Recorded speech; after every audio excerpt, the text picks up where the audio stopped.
couldn't get tickets to her show. It was like next to impossible. So, I don't know. What do you think? Should I go see Oprah, or is it going to be too much money? I'm seeing that the tickets start at $199. Now, if they would have started at $150, it would have been a no-brainer. Okay, I'm going to go see Oprah for $150. I don't know. Something about the $200 mark makes me a little sketchy. But really, it's only $50 more. $50 more to check off a list on the bucket list?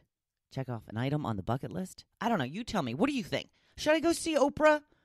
Well, should I at least attempt to go see Oprah? Because just because I decide to try and buy tickets doesn't mean I'm going to get a ticket. I tried to get tickets to see Taylor Swift at Central Park on Good Morning America. That didn't work out.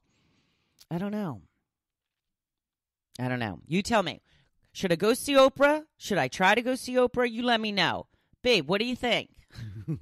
This is how I bring up subjects with my husband now. I just bring him up on the podcast, and then I don't have to actually bring it up. He'll bring it up, and he'll be like, babe, if you really want to go see Oprah, you can go see Oprah. And I'll be like, oh, babe, thanks. So nice. Right? That's how it's going to go, right? Right. Okay. So there we go. There are our news items and topics of the day. I will now go on to my blog post. I put up a picture that I took and put up a quote that says, the stress you feel when dealing with difficult people is more about the power you give their words and actions. So the title for today is Don't Let Them Bring You Down. Now, difficult people are the absolute worst. We all know this. There are always those negative Nellies who find the downside in every situation. They try to bring you down with them, and sometimes they succeed. As a former pessimist, I was constantly trying to change my way of thinking, trying to look on the positive side, seeing the glass half full. But sometimes it felt so good to just bitch about everything because that is what I knew best. So when I got around these types of people, I had to work doubly hard to try to keep out of the pessimism pit. If you can eliminate them from your life, great, do it. Unfortunately, that is not always an option. Coworkers, probably the number one offender when it comes to this particular problem. You usually can't pick your coworkers, or sometimes worse, you did pick them, and they turned out to be a dud. I had me a real doozy at my last job, and yep, I picked them. Now, I had been hired first to co-host the morning show, and I auditioned with 3 different guys. I told management who I preferred to work with out of the 3, and they hired him. Oh, boy, was that a mistake. Now, it started out great, but it didn't take long before his true colors started showing. He had never done morning radio before, and anyone who has can tell you it is completely different from being a DJ any other part of the day. There is a lot more involved. I had done morning radio for 25 years. I knew a lot about it.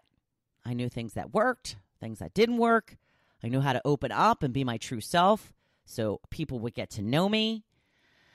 So it wasn't long before he started resenting me and I guess feeling threatened. I tried to rally him and tell him often that we were a team. We needed to work together in order to succeed. Nope. Not interested in that. He was more interested in competing with me and trying to one-up me as often as he could live on the air. We had many disagreements over the 2 years we worked together, and there were times he would just not talk to me at all.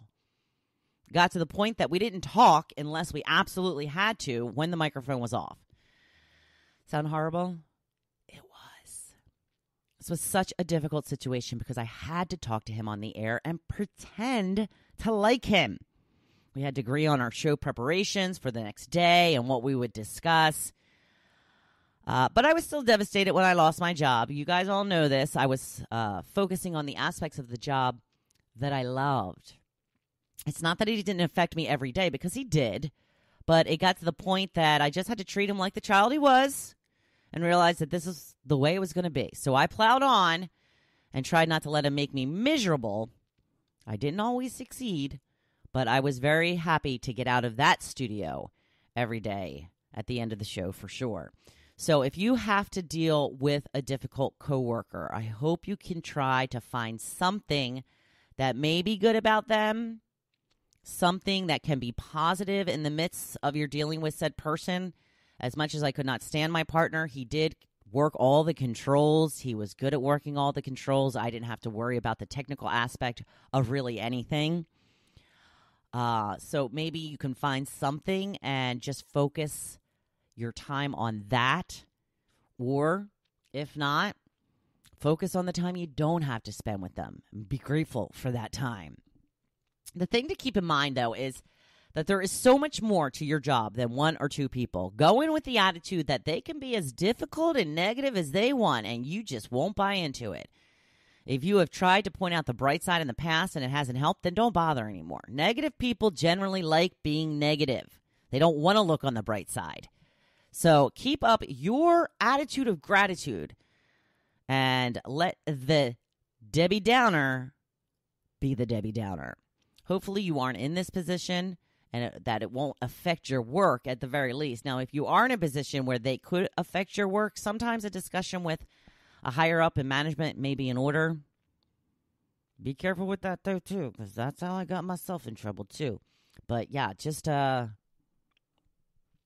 what you can. But when it comes down to it, don't let them win. Don't hide your shine for anyone. You be as big and loud and bright and shiny as you can be. If they don't like it, too freaking bad. You don't like their attitude. Again, you do you, and they can do them. But how sad would it be? Listen to this. How sad would it be if you let this person get you down every day? Don't fall for it. Don't you do it. Ignore them as much as you can, and you continue to be your badass self. So, it is hump day, people. Go into work today with an attitude of gratitude. And don't let anybody dull your shine. And of course, make it your best day yet. Thank you for listening to The Hopefulist, hosted by Wendy McClure. For more inspiration, please visit Hopefulist.com. Thanks, and we'll see you tomorrow on The Hopefulist. Ellen, have me on your show.